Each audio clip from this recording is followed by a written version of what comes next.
Election seems hard to think about. Wow. I know. So much interest in this race, Steve, as you know. The Board of Elections reporting nearly 500,000 New Yorkers already voted for the next mayor of New York City. There are only 2 more days of early voting left before Election Day next Tuesday. All 3 mayoral hopefuls campaigning around the city today. Democrat Zohran Mamdani getting his zen on, if you will, with some seniors as he practiced Tai Chi on the Lower East Side. He's been trying pretty hard to appeal to seniors since early voting data shows a high turnout for New Yorkers over the age of 55. He also reacted to news that Mayor Adams added money to the next budget to hire 5,000 more police officers. We know what New Yorkers are actually care about. It's not a question of headcount, it's a question of safety. And that's exactly what I'm going to deliver in retaining Commissioner Tisch, in creating a Department of Community Safety, and finally ensuring that we live up to the words that Eric Adams has himself said 4 years ago, that New Yorkers need not choose between safety and justice. Independent Andrew Cuomo met with voters on Staten Island as he works to win over Republicans in these final days. Cuomo also went to Brighton Beach, Brooklyn, with local Republican council member Vernikoff, who recently switched her endorsement from Sliwa to Cuomo. As you heard from the council member, this is not a normal election. And this is not a normal election to play normal politics. Curtis Sliwa is on the Republican line. There is no way Curtis Sliwa can actually win. Curtis Sliwa can only make Zohran Mamdani a win. Republican Curtis Sliwa, you see there, greeting voters from a subway platform, this time at the 14th Street F train station. He had Halloween-themed signs behind him accusing Cuomo and Mamdani of trying to trick voters with empty promises. Mamdani wants to treat everyone to freebies while taxpayers pick up the tab. It'll suck the taxpayers dry. To be able to pay for free buses, universal child care, all the other social programs that he has said will cost the taxpayers nothing. He is clearly Dracula, the vampire, and we see Andrew Cuomo is clearly the political zombie who's come back from the dead. So, I give to both of my adversaries a special trick or treat on this Halloween. Well, Sliwa ending his night by campaigning at the Village Halloween Parade. Now, Saturday morning, Mamdani will join Reverend Al Sharpton in Harlem with the Black clergy, and Cuomo will also be busy with campaign events this weekend as they push toward Election Day. We'll be covering it. 3 days away, pretty wild. All right, thanks, Sharon. Appreciate it. Well, breaking news, the government shutdown reaching a fever pitch for air traffic controllers. The FAA says nearly 80% of staff in New York area facilities are absent. The agency says air traffic controllers are under immense stress with no pay. The FAA is urging Congress to act and end the shutdown. And another day of on and off ground stops due to staffing and weather. Newark seeing 463 delays, JFK with 365, and LaGuardia Airport coming in with 562 delays. And more trouble at the airports. 2 planes made contact on the taxiway at LaGuardia earlier this evening. United Airlines says one plane was turning into its arrival gate when it hit the tail of another United plane, which was stationary on the taxiway. All passengers and crew were safely deplaned. 2 federal judges in separate cases ruling the Trump administration must tap emergency funds for SNAP benefits. Even with that decision, help is not expected to go out tomorrow. President Trump suggesting on social media the government would comply with court rulings, but said more clarity is needed. Of course, this all caused by the government shutdown. Fox 5's Duarte Geraldino is in the Bronx, where the community is looking for a lifeline.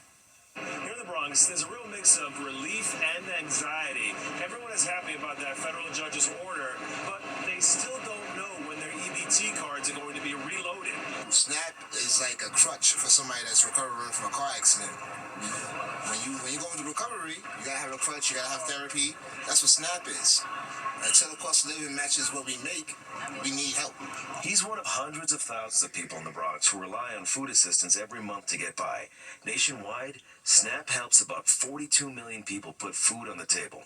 The loss of SNAP is a catastrophe for the Bronx. Congressman Richie Torres represents New York's 15th district, the area with the highest SNAP usage per household in the country. More than 272,000 people in his Bronx district depend on this program. All of it is preventable. There's a $5 billion contingency fund for SNAP. Donald Trump could easily use those funds to sustain the SNAP program for the month of November. Without a clear return date, school leaders in the Bronx are worried about the impact on students. Sally Schwab is an assistant principal at University Prep Charter High School, where about 85% of students rely on SNAP benefits. And so if a student goes without food or they come to school hungry or they're not sure where their next meal is going to come from, it directly impacts their ability to learn. They are anxious. They potentially are, having their immune system compromised. She started a GoFundMe page to help students, but she knows it can only go so far. We just got to over $14,000, and we're also collecting non-perishable goods right now. We're partnering with as many local grocery stores that we can. Everyone's donating. Even with the judge's order, advocates say delays could last for weeks. Local food pantries, they're already preparing for higher demand. It's sad. All I can say is really sad for a lot of people right now. Maybe they're crying on their dinner table. What could you say? Now, the Trump administration can appeal that judge's order, and that would further delay SNAP payments. In the Kingsbridge section of the Bronx, Duarte Geraldino, Fox 5 News. Police have identified the man who died in a flooded basement in Washington Heights during yesterday's downpours. Officials say 43-year-old Juan Carlos Montoya Hernandez was found unresponsive in the flooded boiler room of a building on West 175th Street. Another man also died in a flooded basement in Brooklyn. He has not been identified yet. And today, city officials distributed flood kits equipped with flood alarms and barriers to small businesses in Bed-Stuy. They say it's part of an effort to help owners be better prepared for severe weather. This is not high technology. This is not stuff that's exclusively available from the city. The purpose of these kits, we know some places are going to need multiples of these. This is just to help introduce people to what is available to protect yourselves, in the hopes that people will go back to that home improvement store, buy the equipment that they need, tell their neighbors. City's also helping connect business owners with other recovery resources and support services. All right, Nick Gregory's here. No rain today, thankfully, but the wind may have blown away some of your Halloween decorations. Pretty wild out today, Nick. Yes, it was cranking out of the west. In fact, look at some of these wind gusts, Steve. Montauk taking the top of the list here. 58-mile-per-hour wind gust earlier in the afternoon. Denville in New Jersey at 53. Same for Newark. Bayville on the island, 52. Kennedy went to 49.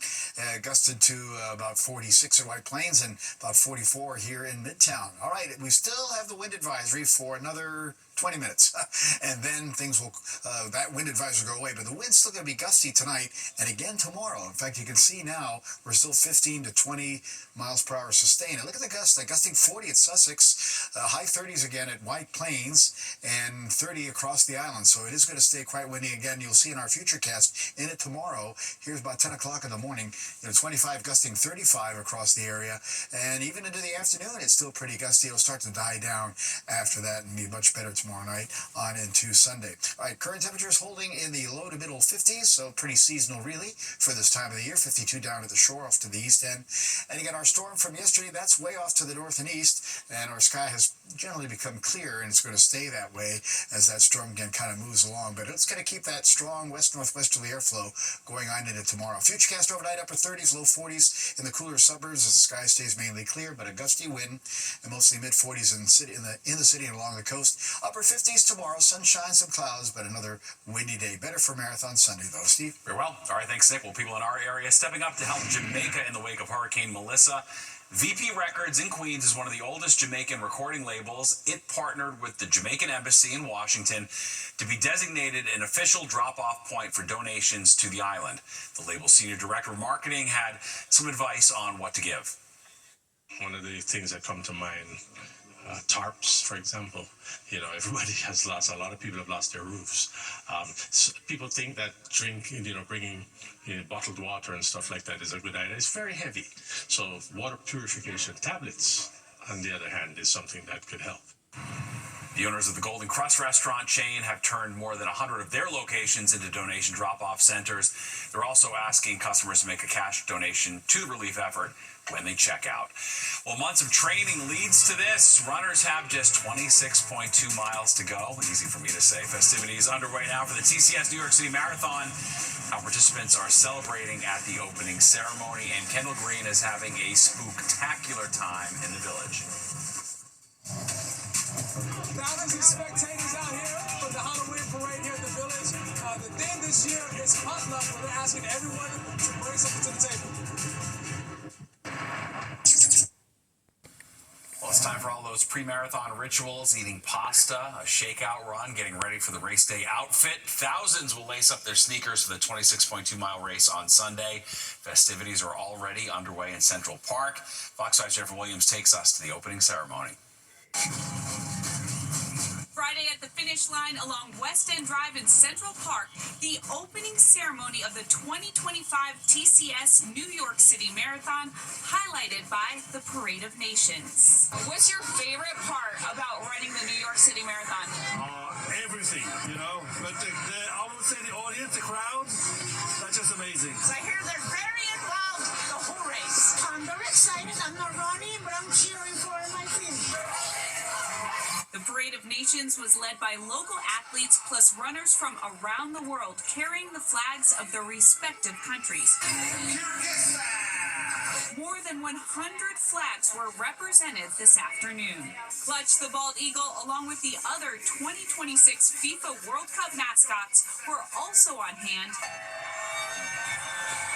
to help usher in the United States, and of course, all 5 boroughs were also represented. What part are you looking forward to the most? Running right past my apartment as we come off the Willis Bridge in the Bronx. I like the crowds in Manhattan and Queens. All 5 boroughs have great crowds, but when you come off the Queensboro Bridge, it's really amazing when you're in Manhattan. Oh my gosh, I am so excited. It's my first New York, and I hear nothing but amazing things. Today's ceremony culminating with fireworks that lit up Central Park. I am so excited for Sunday. This is my second marathon, but my first New York City marathon. The best in the world. I cannot wait. The marathon starts bright and early on Staten Island on Sunday, and runners will cross the Verrazano Bridge for the first mile of the race. And of the 5 bridges, that one has the highest elevation, so the scariest part is over quickly. In Central Park, Jennifer Williams, Fox 5 News. Good luck to everybody. Actors Equity votes to ratify its contract with the Broadway League. The vote comes after the Union for Actors and Stage Managers reached a tentative agreement on October 18th. They had threatened to strike if a deal could not be reached. Included in the new agreement, a 3% pay raise annually on the minimum salary for performers, and increased contributions to the Equity Member Health Fund. Well, Spooky Night's underway. Happy haunts are possessing the village for the 52nd annual Halloween parade. Thousands of revelers showing off their costumes. Fox 5's Kendall Green joins the Monster Mash. We saw one of the most exciting parades here in the city. You see it's bubbling with excitement, literally. From the start, the masses drummed up some spookiness for the 52nd annual Village Halloween Parade, drawing tens of thousands of New Yorkers in some of the most creative costumes you'll find on the planet, including some New York staples we hate and love. What made you do this? I'm a New Yorker. You're a New Yorker? I'm a New Yorker. That explains it. We actually caught you last year at this parade.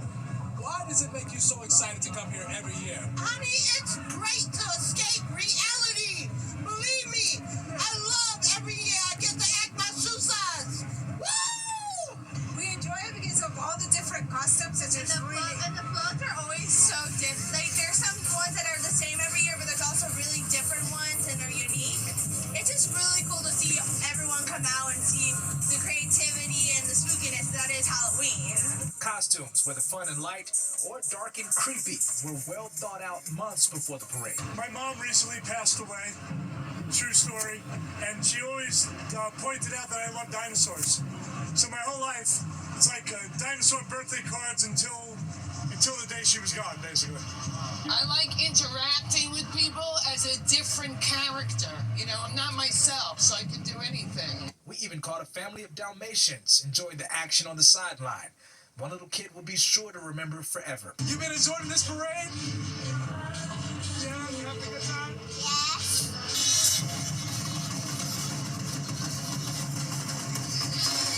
I mean, from the rhythm to the costumes, what's not to love here with this annual Halloween parade? This latest here in Greenwich Village, Kendall Green, Fox 5 News. Well, it is that dreaded time where the sun's going to start setting extra early. Clocks fall back this weekend. The Tips a Doctor is offering up to help beat the seasonal change. Without the work of New York City. Breaking news in Paterson, New Jersey. A significant response is underway at a fire. This is in a residential neighborhood. Both fire crews and police are investigating. As we learn more information, we'll bring it to you here on Fox 5. All right, we turn back the clocks this weekend. Daylight saving time officially ends Sunday morning, and while we gain an extra hour of sleep from falling back, the time change can affect sleep, mood, and your overall daily wellness. Dr. Ayala Wegman, a pediatrician at Hassonfield Children's Hospital at NYU Langone, appeared in Good Day New York this morning with some tips to beat the clock. So what I recommend doing, because most of us are at a huge sleep deficit to begin with, is to gain that extra hour of sleep. Don't go to bed later on the day of daylight savings. But today is Halloween. I know. And also I think it's really critical too to avoid alcohol. So parents, adults really You just ruined the weekend for everybody. I'm so sorry. All right, Dr. Wegman also recommends to eat light at night and sleep in a cool, dark room. All right, let's go to Nick now for a look at the weather. Halloween worked out. Windy but dry, thankfully, Nick. Yes, and remember, last year was 80 degrees, right? So big difference this year. And let's talk about rainfall. Of course, we had that record daily rain yesterday, 1.85 inches in Central Park. But even with all that rain, we are still almost 9 inches below where we should be for the year. So our drought continues, and it is going to be dry now for several days ahead. 58, 51 today, pretty close to where we should be. Neither record in jeopardy, 81 and 29, but that was back in 1887. Right now, clear 54. West wind is gusty. The humidity is dry, and the pressure is 2962. It's on the rise, so that's a good weather sign there. And we still have the west wind. It's backed off a little bit now. We're about 10 to 20 sustained, but the gusts are still up there. Gusting 38 at White Plains, gusting 40 in Sussex, New Jersey, 30 miles per hour across the island. And it will stay rather gusty tonight, but this wind advisory will expire in 7 minutes. So that's good news there. But even tomorrow, while we may not get winds of 40, 45, 50 miles per hour like we had today, it'll still be gusting 30 plus miles per hour, particularly through mid-morning through late afternoon. All right, currently it's mostly low to middle 50s and across the island to the city, back towards White Plains, 50 Poughkeepsie, 41 though there up in Sullivan County, Monticello. Temperatures running about 7 to 9 degrees cooler than 24 hours ago, and our satellite view shows the sky has cleared out. Well, you do have a storm center that's way off to the north. That brought us our problems yesterday. You can see on the wide view here, it's kind of sitting up there in northern Maine. And so we'll be looking at some dry weather to continue here as this little ridge of high pressure you see off to the west kind of builds on in. But in between these two systems, that wind still again will be windy, gusty, I should say, as we head on into tomorrow. And then after that, things will quiet down. So futurecast overnight, mainly clear, and then we'll get to sunshine tomorrow. There'll be a few clouds around. You'll see the little streaks in the clouds there indicating that strong wind. And temperatures back into the upper 50s where they should be. Tomorrow night, clear, kind of chilly, and then we'll be back to a beautiful Sunday. Great weather for the marathon this year, starting out in the upper 40s for the runners, and it'll end up somewhere in the high 50s by the time the race is over, or at least middle 50s anyway. So just the way the runners like it, we're going to hold on to that decent weather into early next week. All right, 46 tonight for Midtown, but we are talking some 30s to about 40 in those cooler suburbs. Again, few clouds will remain and still a bit of a gusty wind. Tomorrow looking good, 58, sun, few clouds, still windy as we've been saying, and we'll look for the wind to diminish later on in the day. Mainly clear tomorrow night, kind of chilly to start sunny, but again, great for the marathon, 40s to a high of 58. And then on Monday, sunshine gives into some clouds. Could be some showers later at night. We're going to watch a system moving off to the south here, so they'll be out of here in time for Election Day, but it'll be windy. Sun and clouds at about 60. Breezy Wednesday, 58. Then another round of showers may come in on Thursday, also turning windy in the wake of that system at 56. Friday, looking good as well. We'll be back with more of the 10 o'clock news after this. Okay, that does it for us tonight. If you missed any part of the 10 o'clock news, you can always catch an encore on our free streaming app, Fox Local, where you can stream our newscast anytime. Have a great night and a safe weekend.